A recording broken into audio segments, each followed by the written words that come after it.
There's a recording that circulates on the deep net forums of the Galactic Concord. You've probably seen it if you spend any time in diplomatic circles or military analysis feeds. It's grainy, pulled from a security drone hovering 60 meters above a landing platform on Valen Station. The audio is terrible. Wind distortion, engine whine, the hum of atmospheric processors working overtime to keep the air breathable for 14 different species. But you can see it clearly enough. You can see the moment Ambassador Thyella Venserath of the Cathari Dominion stepped out of her shuttle, walked 6 paces toward the waiting ground transport, and struck her assigned human driver across the face with the back of her hand. And you can see, if you watch closely, if you slow the footage down frame by frame, the exact instant she realized what she'd done. Not because she felt remorse, because of what she saw in his eyes. I was there, not on the platform. I was inside the station, 3 levels up, watching through the observation gallery with a cup of something the Valen vendors called coffee, but tasted more like burnt soil filtered through a sock. My name is Torek Galish. I'm a junior cultural attaché for the Meldari consulate, which is a fancy way of saying I carry briefcases for important people and try not to embarrass my species at formal dinners. I've been assigned to the Valen summit for 6 weeks, routine stuff mostly.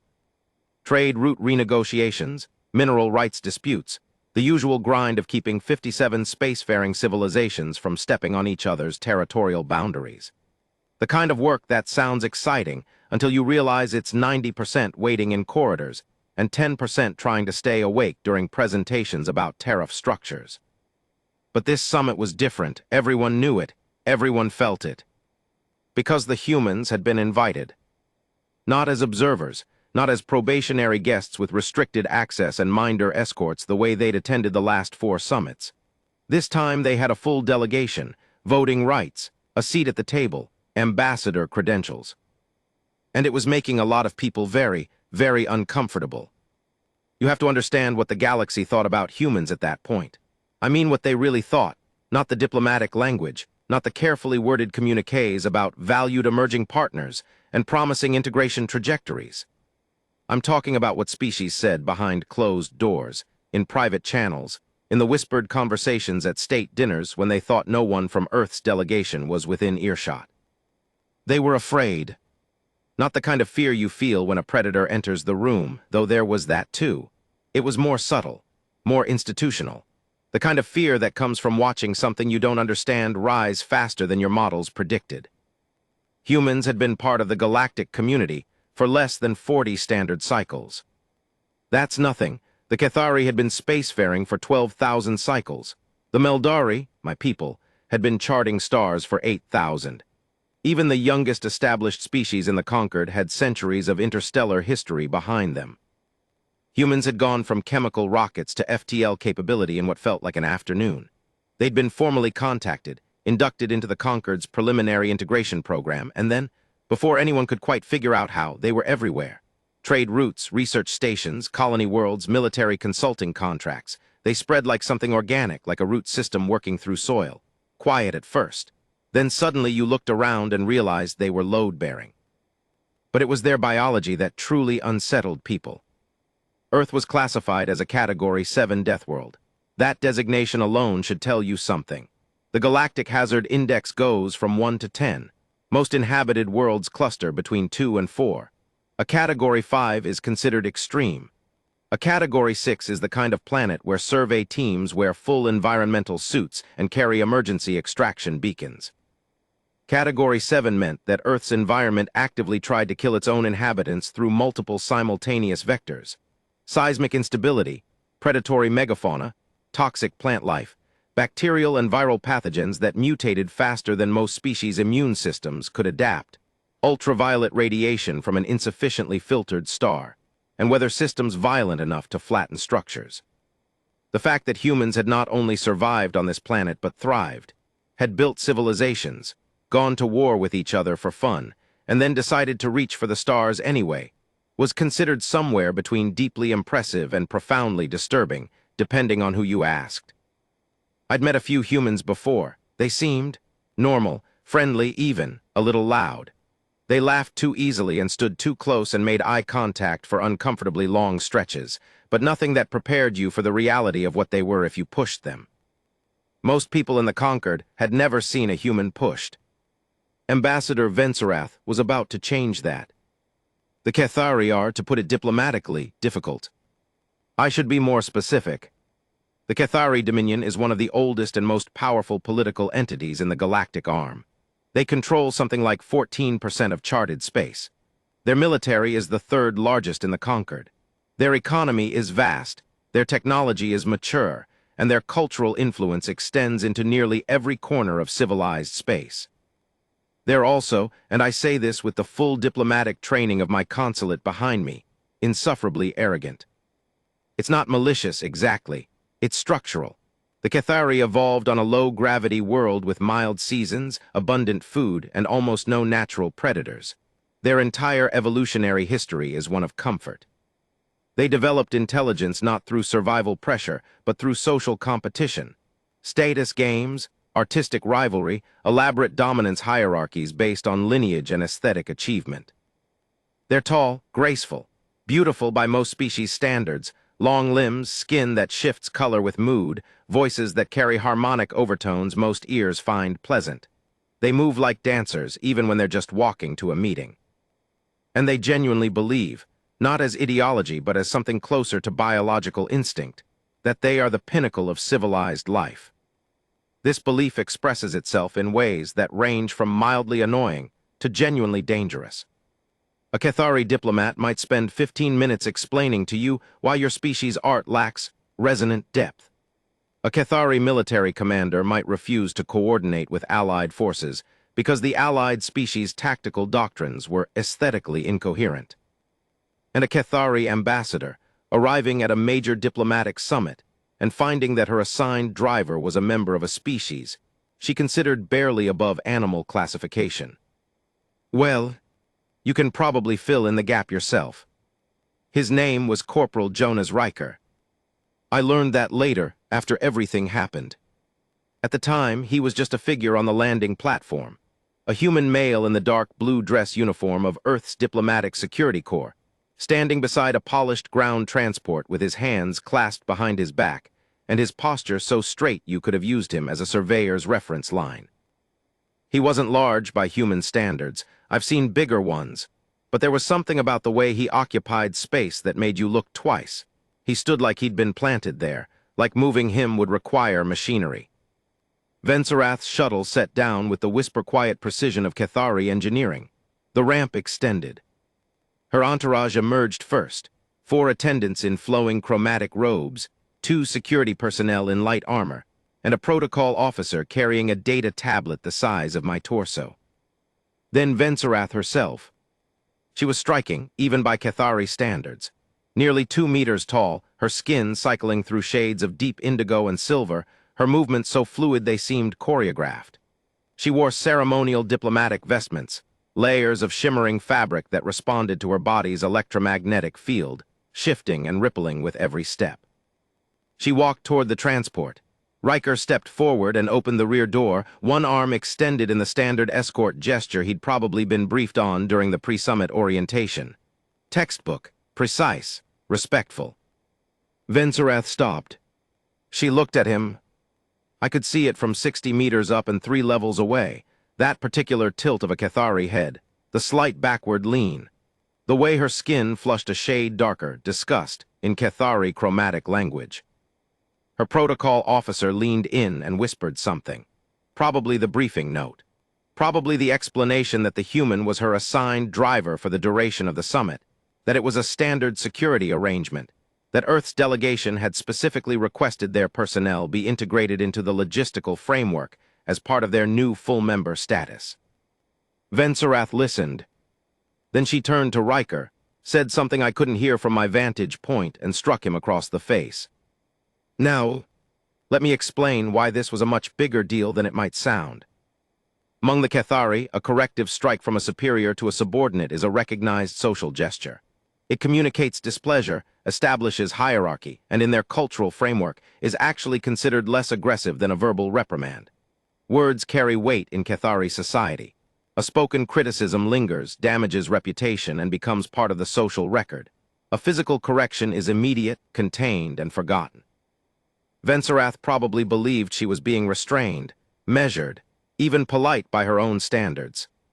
She was telling the animal that she was unhappy with his presence, establishing that he was beneath her station, and doing so through a channel that, in her culture, would carry no lasting consequence. She was operating from her own cultural framework, applying her own species' social logic, and assuming it would translate. It did not translate. Riker didn't move. That was the first thing that registered with everyone watching. He didn't stumble, he didn't flinch, he didn't step back. The Cathari security personnel shifted, a subtle repositioning, hands drifting toward sidearms. Venserath's attendants froze. The protocol officer's tablet slipped 2 centimeters in their grip before they caught it. Riker stood exactly where he'd been standing. His head had turned slightly with the impact. Venserath was strong by Cathari standards, which meant she hit about as hard as a human child, and a thin line of blood appeared at the corner of his mouth where one of her rings had caught the skin. He turned his head back, slowly, not dramatically, there was no performance in it, he just returned to center, the way a compass needle settles after being disturbed. And he looked at her. I've thought about that look a lot in the cycles since. I've watched the security footage more times than I should probably admit. I've discussed it with colleagues, with xenopsychologists, with a retired Cathari military officer who became something of a friend after the summit. The best way I can describe it is this. Jonas Riker looked at Ambassador Thyella Venserath the way you might look at a child who has just knocked over a glass of water. Not angry, not hurt, not offended, just a calm, patient awareness that something small and inconsequential had happened, and that the person responsible didn't fully understand the situation they were in. There was no threat in that look. That's what made it terrifying. Because threat implies effort. Threat implies that the other party is significant enough to warrant a response. Threat implies that the power dynamic is close enough to be contested. Riker's expression communicated none of those things. It communicated, very quietly and very clearly, that he could have responded. That responding was within his capability, and that he had chosen, actively, consciously, with the full weight of whatever Deathworld calculus operated behind those steady eyes, not to.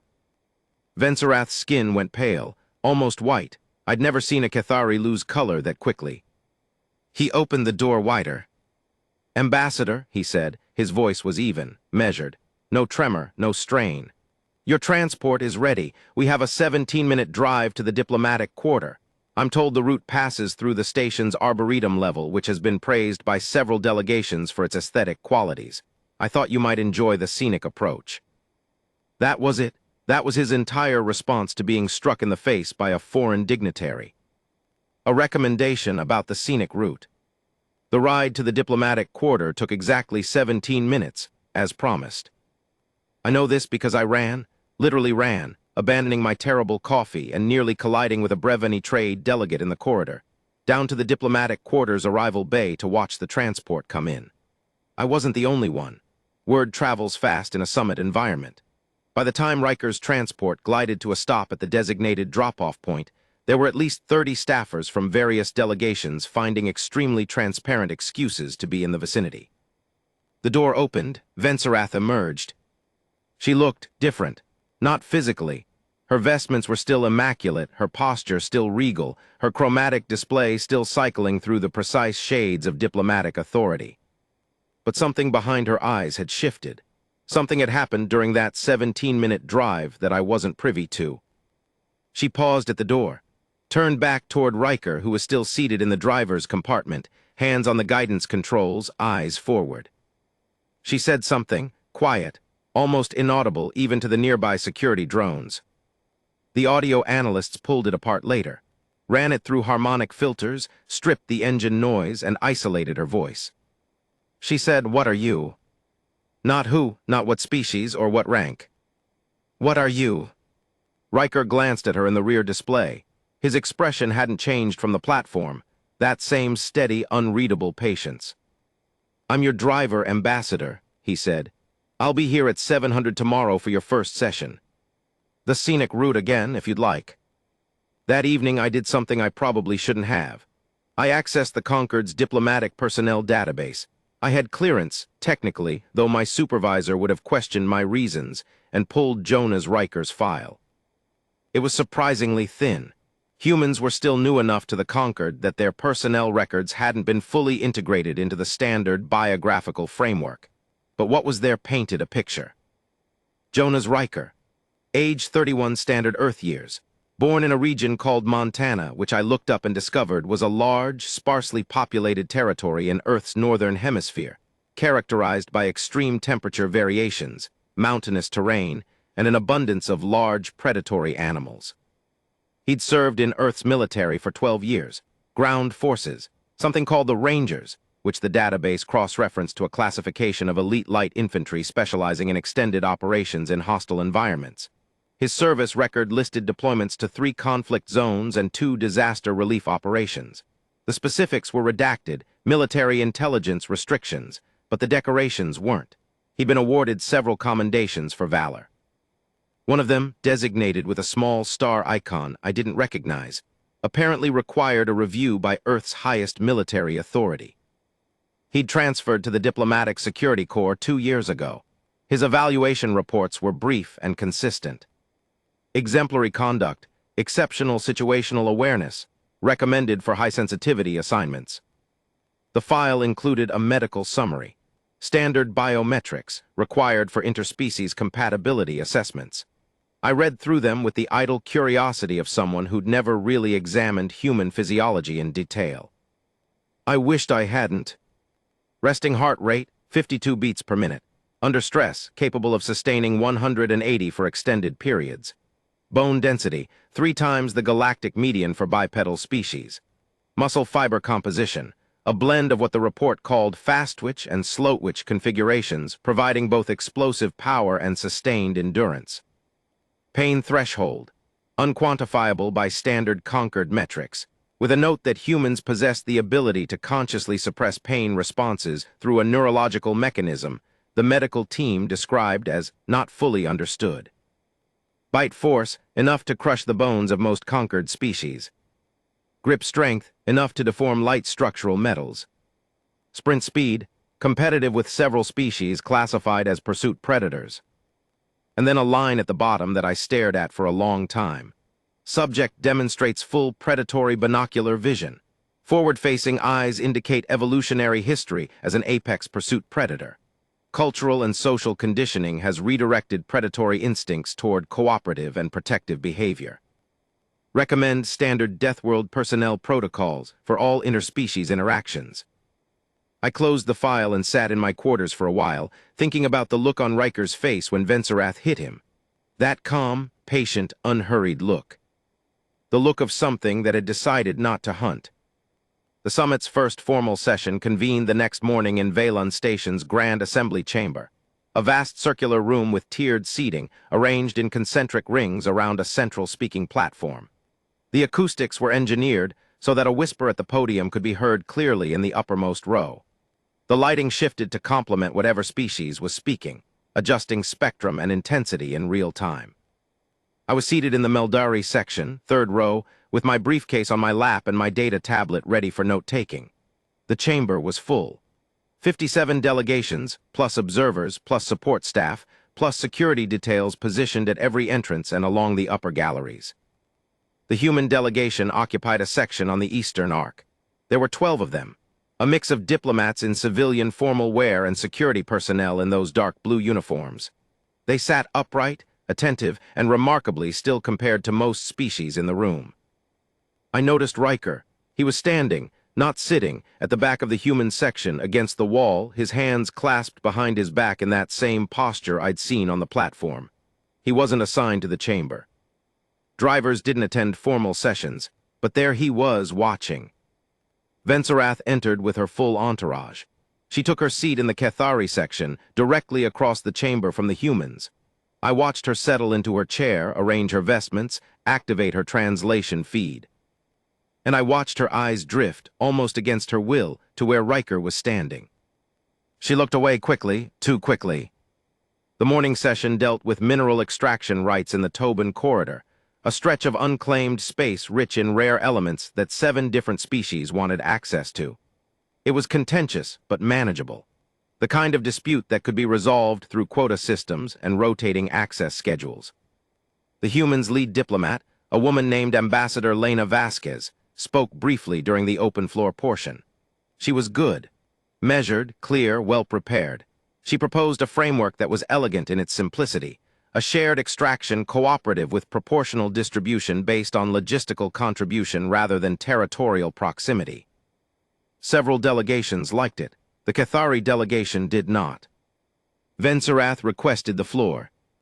She stood, the lighting shifted to accommodate Cathari visual preferences, warmer with subtle golden undertones. She looked magnificent, commanding, every centimeter the representative of a 12,000-cycle civilization. The proposal from the Earth delegation, she began, her voice carrying those trademark Cathari harmonics, reflects the enthusiasm of a young species. We appreciate their eagerness to contribute. A pause, the diplomatic equivalent of a pat on the head.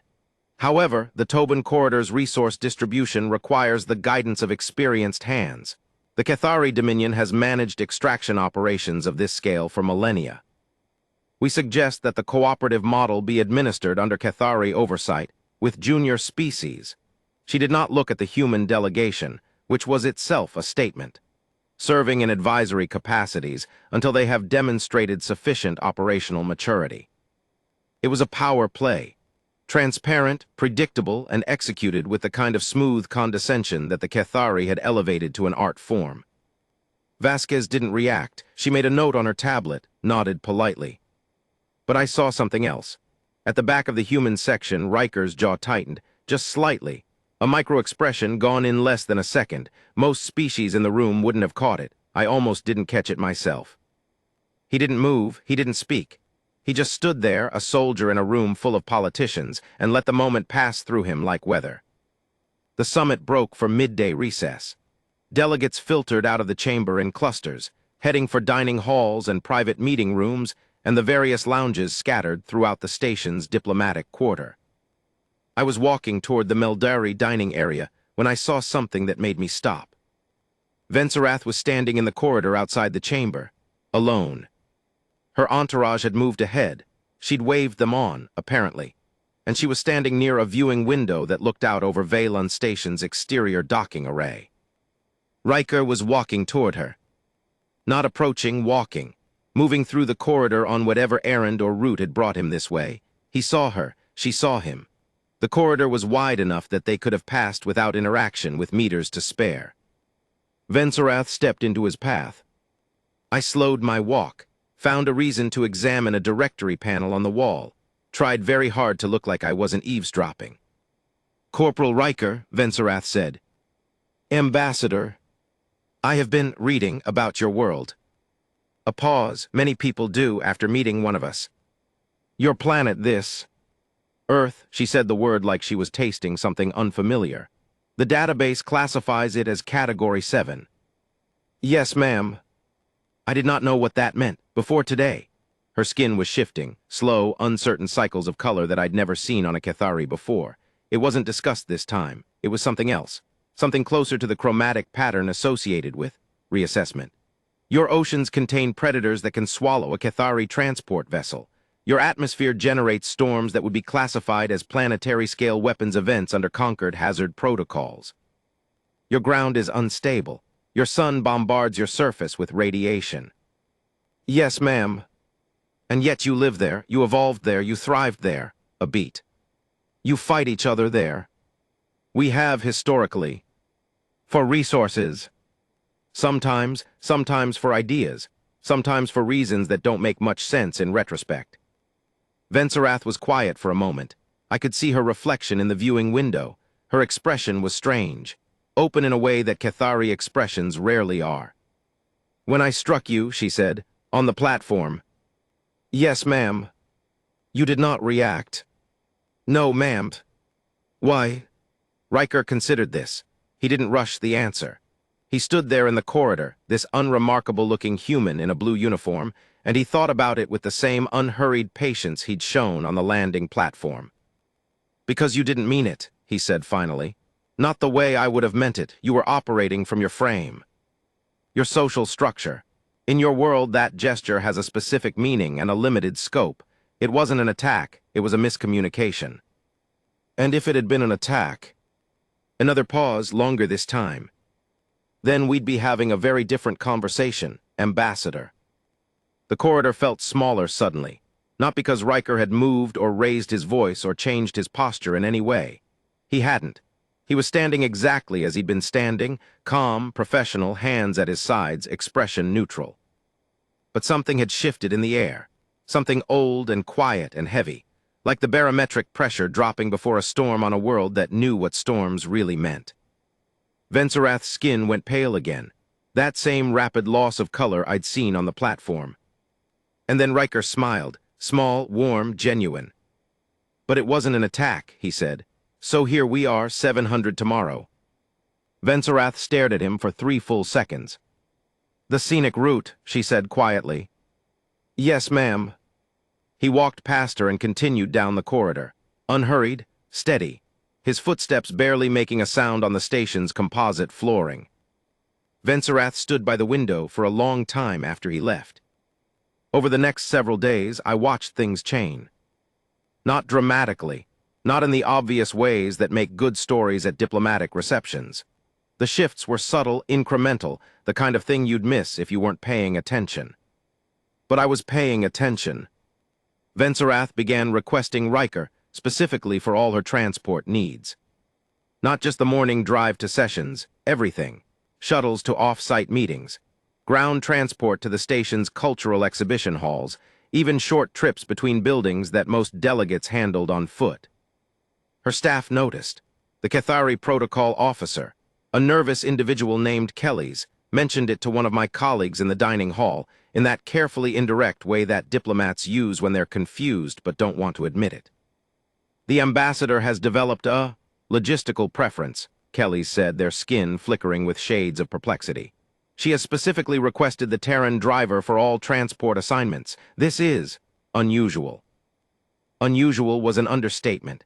Cathari ambassadors didn't develop preferences for service personnel. Service personnel were invisible in Cathari social architecture.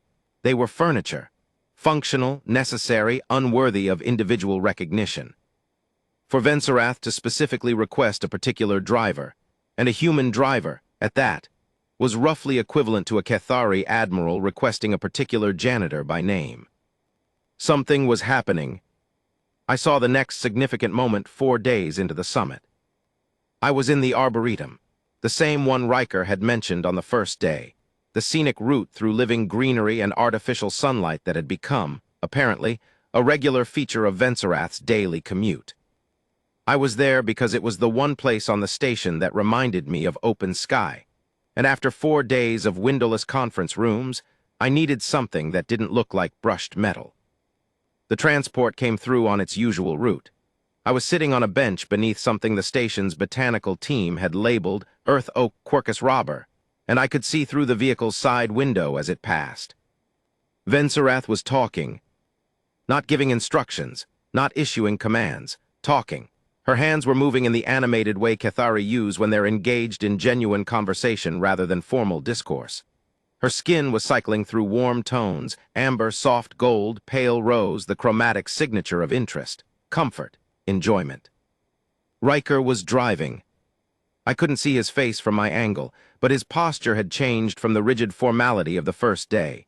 His shoulders were slightly lower, his grip on the controls looked relaxed, natural. They were having a conversation about what I had no idea, but the fact that it was happening at all was extraordinary. I'd been in diplomatic service for 11 years. I'd attended 6 major summits. I had never, in all that time, seen a Cathari ambassador engage in casual conversation with a service worker of any species. Later that day, during the afternoon session, Venserath did something else unusual. The session's agenda included a proposal from the Breveni delegation regarding emergency response protocols for frontier colonies. It was routine bureaucratic work, updating evacuation procedures, standardizing medical supply chains, adjusting communication relay priorities. The kind of thing that most senior diplomats delegated to their staff. Vasquez, the human ambassador, spoke in support of the proposal. She added a suggestion, that emergency response teams be cross-trained across species, so that a Brevany medical team arriving at a Meldari colony would know basic Meldari physiology, and vice versa. Several delegations supported this. Several were indifferent. The Cathari had historically opposed cross-training initiatives, viewing them as dilutions of specialized expertise. Venserath voted in favor. Kelly's, the protocol officer, nearly dropped their tablet again. Day 6. The incident that changed everything. It started with weather. Or rather, with Valon Station's atmospheric management system deciding, without warning or apparent reason, to have what the engineering team later described as a cascading pressure regulation failure. What this meant in practical terms was that the station's internal atmosphere began behaving like the atmosphere of a planet with severe meteorological instability. Pressure differentials between sections created wind tunnels in corridors. Temperature fluctuations turned some areas tropical and others frigid within minutes. The humidity controls went haywire, producing fog-like conditions in the lower levels and static discharge events in the upper galleries. It wasn't dangerous, not for most species. Valon Station's safety systems had multiple redundancies, and the engineering team had the situation diagnosed and contained within an hour. But it was deeply unpleasant, and for species adapted to controlled environments, species like the Cathari, it was genuinely distressing. I was in the diplomatic quarter when it started. The lights flickered. A gust of warm, wet air blasted through the corridor like something breathing. Emergency notifications chimed on every data terminal, and the station's automated voice began reciting instructions in 42 languages simultaneously, creating a wall of overlapping sound that was more disorienting than helpful. Delegates were moving toward their designated shelter points, interior rooms with independent life support, standard protocol for atmospheric events. Most were calm. A few were anxious. The Brevany, who came from a world with hurricane-force winds as a seasonal norm, looked mildly amused. The Cathari were not calm. Their homeworld's atmosphere is stable, almost preternaturally so. Gentle breezes, steady temperatures, predictable precipitation. A Cathari experiencing sudden atmospheric instability is like a deep-sea creature being pulled to the surface. The environment they were built for has fundamentally changed, and every instinct they have is screaming that something is catastrophically wrong. I heard Venserath before I saw her. She was in a junction corridor near the transport bay, caught between sections when the pressure failure hit. Her entourage had been separated. 2 attendants had made it to a shelter point. 2 were somewhere behind her, and Kelly's was trying to navigate a route through corridors that now had unpredictable pressure gradients. Venserath's skin was cycling rapidly through distress colors, sharp whites and grays, the Cathari equivalent of hyperventilation. She was pressed against a wall, one hand braced on a support pillar, her vestments whipping in the erratic air currents. She looked diminished, fragile. Not the commanding presence from the assembly chamber. Not the ambassador who had slapped a human across the face with casual aristocratic disdain. Just a person, far from home, frightened by something her biology wasn't equipped to handle. And then Riker was there. I don't know where he came from. He materialized in the corridor the way humans sometimes do, one moment absent, the next present, as if they'd been part of the architecture all along and had simply decided to become visible. He assessed the situation in what looked like less than a second. Venserath against the wall, pressure fluctuations, no immediate danger but deteriorating conditions. His eyes moved the way I'd read about in the xenobiology texts, rapid scanning, forward-focused, tracking multiple variables simultaneously. Predatory threat assessment repurposed for protective calculation. He moved to her side. Not running, walking with purpose, each step deliberate and stable despite the gusting air that was making the corridor lights swing and the wall panels vibrate. Ambassador. His voice cut through the noise, not loud, just clear, calibrated to reach her ears and no further. I need you to come with me. There's a shelter point 40 meters ahead through the service corridor. Can you walk? Venserath looked at him. Her eyes were wide. Her skin was nearly translucent with distress. The air, she started. It's a pressure regulation failure. Mechanical, not structural. The station's hull integrity is fine. You're not in danger. He said it like he was reporting a minor scheduling change. like the corridor wasn't groaning around them, and the air wasn't behaving like it had opinions about their presence. But Cathari respiratory systems are sensitive to rapid pressure changes, and I'd rather get you to a stabilized environment before you start feeling the effects. Can you walk? She nodded, a small, tight movement. He offered his arm. Not his hand. His arm. Forearm extended, angled slightly upward. I recognized it later as a traditional human gesture for escorting someone through difficult terrain. Something from Earth's historical social customs, adapted for a corridor on a space station in the middle of an atmospheric crisis. Venserath took it. I watched them move through the corridor. Riker walked on the windward side, positioning his body between her and the strongest air currents. His uniform jacket was rippling, his hair, short, dark, the kind humans keep close-cropped for practical reasons, was being pulled in 3 directions at once. He didn't seem to notice. A ceiling panel came loose. I saw it happen. The mounting brackets failed, and a rectangular piece of composite material roughly the size of a small table dropped from above, directly toward Venserath's position. Riker moved. I don't have a better way to describe it. He moved. Not quickly exactly. Quickly implies there was a perceptible beginning and end to the motion. This was more like a state change. He was beside Venserath, and then he was above her, his body interposed between her and the falling panel, one arm raised to deflect it. The panel hit his arm. The sound was sharp, composite striking flesh and bone. Riker redirected it with a motion that looked almost casual, sending it clattering to the floor behind them. He didn't stop walking. His arm came back down. He adjusted his sleeve where the panel had torn the fabric.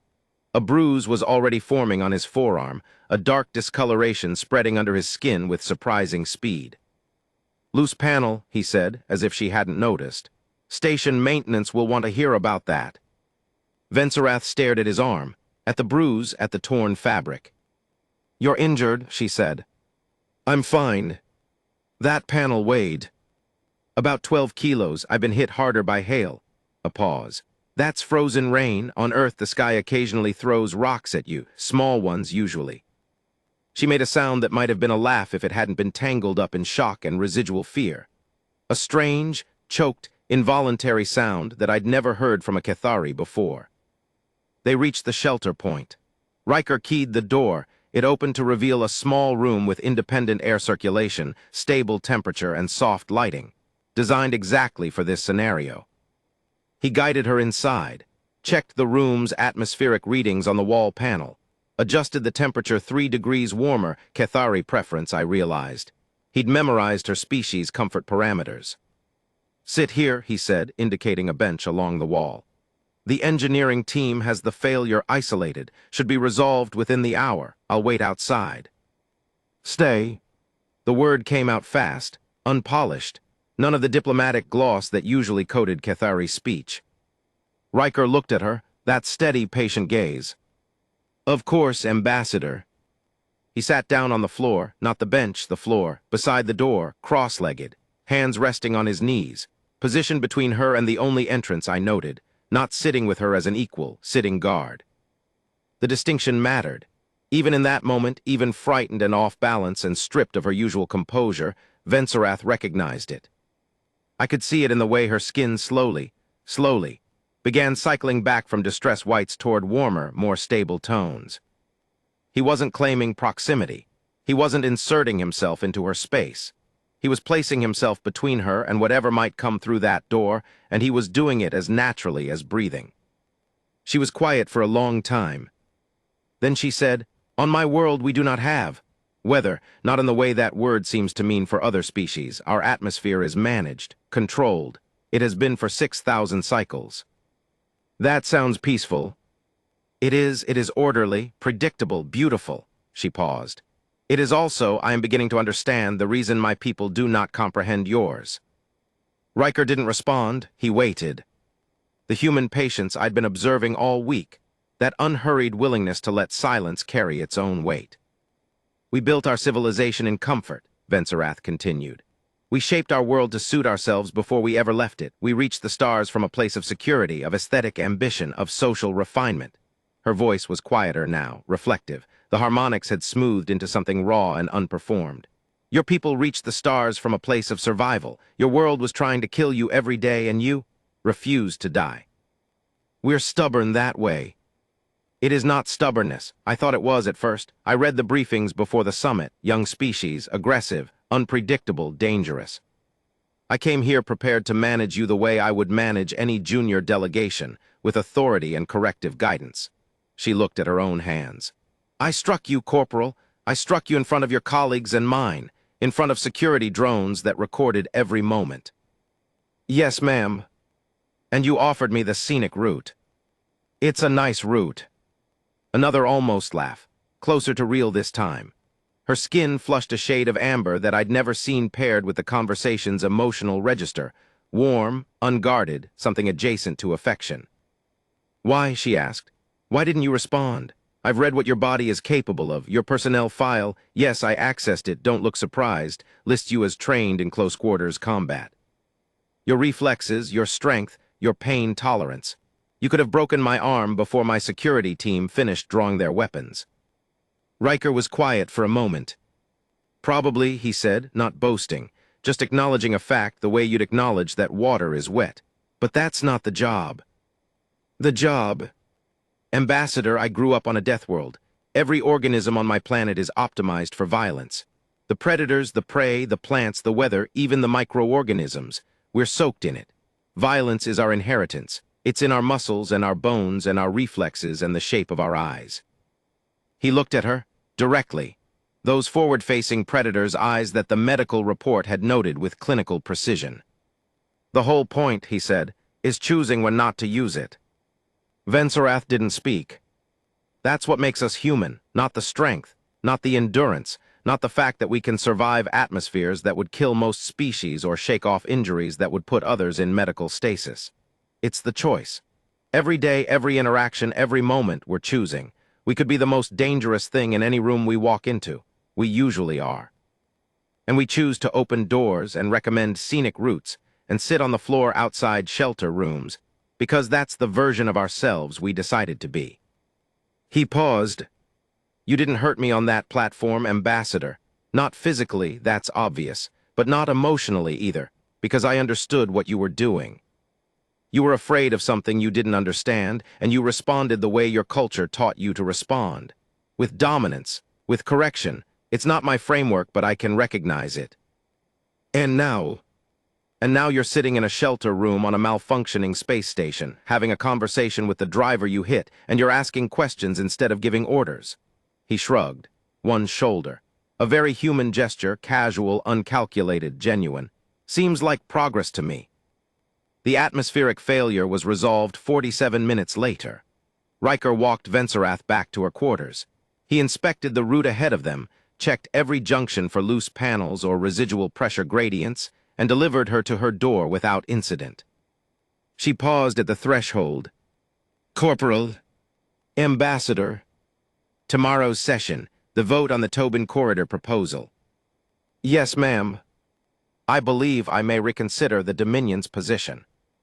I think that would be well received, ma'am. A pause. The scenic route tomorrow. 700 Ambassador. She went inside, the door closed. Riker stood in the corridor for a moment. Then he reached up and touched his forearm where the panel had struck him, winced slightly, the first visible acknowledgement of pain I'd seen from him in 6 days. He rolled his sleeve down, adjusted his cuffs, and walked away. The vote on the Tobin Corridor happened the next morning. Vensorath delivered a revised position statement that dropped the Cathari oversight demand and endorsed the human cooperative framework with modifications. It passed with a supermajority. Vasquez caught Vensorath's eye across the chamber afterward. A nod, small, professional, but warm. At the back of the human section, Riker stood in his usual position, hands behind his back, posture straight, expression neutral. He was watching the chamber with those forward-facing eyes, and I wondered, not for the first time and not for the last, what the galaxy looked like from behind them. What it meant to carry the inheritance of a world that tried to kill you every day, and to walk through gleaming corridors among fragile, frightened, magnificent beings who had never known what a real storm felt like. And to choose, every single time, to be gentle. There's a saying that's become popular in the diplomatic corps since the Valon summit. I've heard it in Meldari, in Brevany, in Cathari, and in half a dozen other languages. I'm told it originated with a human, though I've never been able to confirm which one. The measure of strength is not what you can destroy. It's what you can protect while choosing not to. The recording from the landing platform still circulates. People still watch it, but they watch it differently now. They don't see a human being struck by a superior species. They see a Deathworld predator exercising the only kind of power that actually matters. Restraint,